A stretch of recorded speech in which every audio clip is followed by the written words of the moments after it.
चंचल कटक चांदबाली राज्य राजपथ नाइन यही राजरास्ता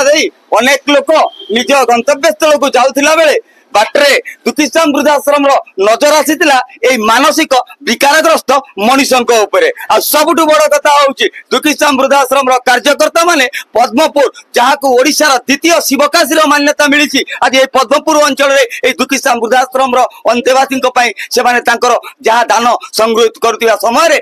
जड़े मानसिक विकारग्रस्त व्यक्ति एपट सेपट हवा देखी आर तुरंत सेवा सुविधा सहयोग जोगई देवाई हाथ बढ़ाई दुखीश्याम वृद्धाश्रम खाली कथा सही ना जेहेतु से ठीक से कथबार्ता करूना जेहेतु से निजर परिचय दे पारना जेहेतु से भली लोक को दुखीश्याम वृद्धाश्रम सहित जोड़िया कि प्रयास कला बेले से जगतपुर थाना को सहयोग करते जगतपुर थाना पीसीआर पद्मपुर छकरे पहुंची सहयोग हाथ बढ़ाई असहाय मनीषों को सहयोग करथिला जोटा कमिशनरेट पुलिस भाषा वी केयर वी डेयर आमे साहसी आमे निर्भीक एटा प्रमाणित करुचे पद्मपुर अंचल रे मु आपण मानको कहि रखे आम सहित पहुंची ए दुखीश्याम वृद्धाश्रम अध्यक्ष अजय जेना आमे सीधा सड़क नवा अजय बाबू प्रतिक्रिया आम सहित अच्छा ए दुखीश्याम वृद्धाश्रम जे रही मैनेजिंग डायरेक्टर आमे तांकर नवा प्रतिक्रिया कौन केमिति थिला ये कौन कहबे आगे नमस्कार मो ना राजेश कांडी दुखीश्याम वृद्धाश्रम मैनेजिंग डायरेक्टर आमे आज आस्तेलु एई पदमपुर बाजार कलेक्शन करथिलु जड़े माने मुंडा दस अछंती से बुलुथिले आमे तांको फिनी हमरा ए दुकान रे भाई माने कहले जे एंकु नै जाओ तांको वृद्धाश्रम में रख आ ये भली से भी कुआडे जिबे कोन करियो ता नाई एड्रेस नाई से माने अवस्था खराब जोर बुलुचंती आपण ताको दुखीश्याम बाट भांगी लोक राज्य राजपथ नाइन कटक चांदबाली जाऊँच कि तुम नजर पड़ुच आज पुणी ये आप सेवा सहयोग आज संगृहित दान आसला बेले ये घटना देखते कह कह बहुत माने दुखर कथा जे माने जदि मुंड ठीक था सी घरे रही था कि परिवार था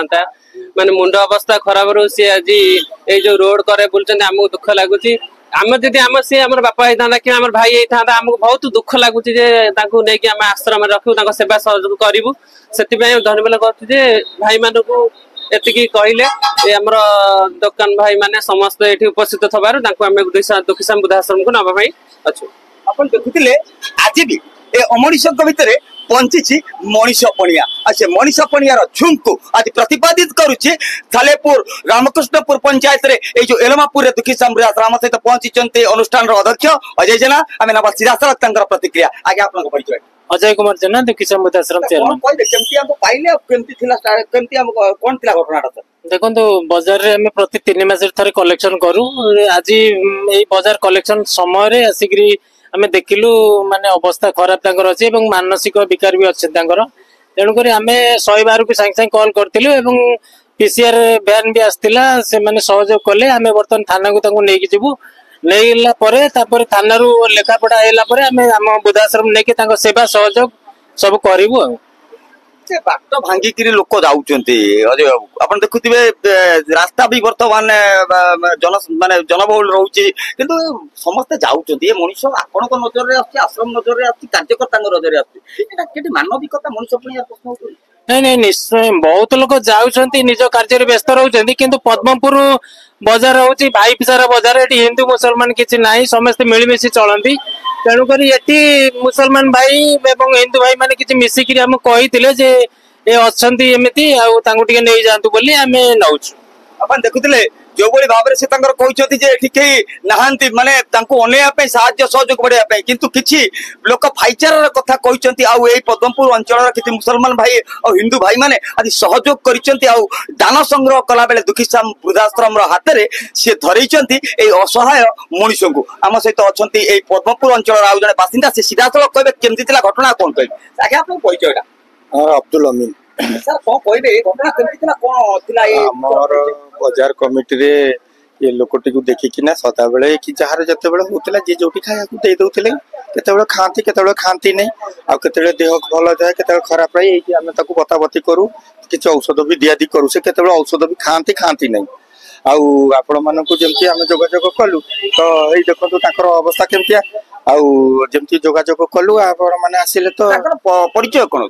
ତାଙ୍କର ପରିଚୟ ବି ସେ କହିପାରୁନା। କେତେ ଦିନ ହେଲାଣି ପାଖାପାଖି ସେ ଅଞ୍ଚଳରେ ବୁଲୁଛନ୍ତି? ଆମର ଏଠି ମାସେ ଖଣ୍ଡେ ହେଇଗଲାଣି ଆମର ବଜାର ଲୋକମାନେ ଖାଇବାକୁ ଦଉଛନ୍ତି, ଯାହା ଯେତେବେଳେ ଯୋଉ ହଉଛି ଖାଇବାକୁ ଦଉଛନ୍ତି ତାର ଅବସ୍ଥାକୁ ଦେଖିକିନା ଦଉଛନ୍ତି ଆଉ। ୟା ଭିତରେ ଏଇ ଦୁଃଖୀଶ୍ୟାମ ବୃଦ୍ଧାଶ୍ରମ ଯୋଉ ଆପଣ କେମିତି ବହୁତ ବଢିଆ ଆପଣ ମାନଙ୍କୁ ଯୋଉ ଖବର ଦେଇଥିଲୁ ଦୁଃଖୀଶ୍ୟାମ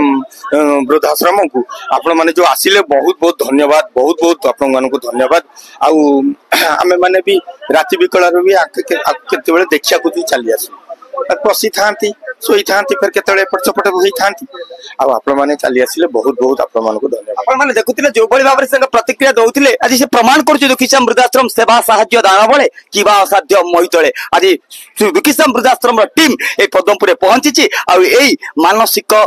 ବିକାରଗ୍ରସ୍ତ ମଣିଷଙ୍କୁ ଯିଏ କଥା କହିପାରୁନାହାନ୍ତି, ଯାହାଙ୍କର ପରିଚୟ ନାହିଁ, ତାଙ୍କୁ ଆଜି ତାଙ୍କ ପରିବାରରେ ସାମିଲ କରି ସେବା ସହଯୋଗ ଆତିଥ୍ୟତା ଦେବା ପାଇଁ ସଂକଳ୍ପ କରୁଛି। କଟକରୁ ରାଜ୍ୟ ପ୍ରତିନିଧି ଇଞ୍ଜିନିୟର ସନ୍ତୋଷ କୁମାର ସ୍ୱାଇଁଙ୍କ ରିପୋର୍ଟ। ଦେଖ ଓଡ଼ିଶା ଦେଖ, ଆମେ କହୁ ପ୍ରତି ଓଡ଼ିଆର କଥା।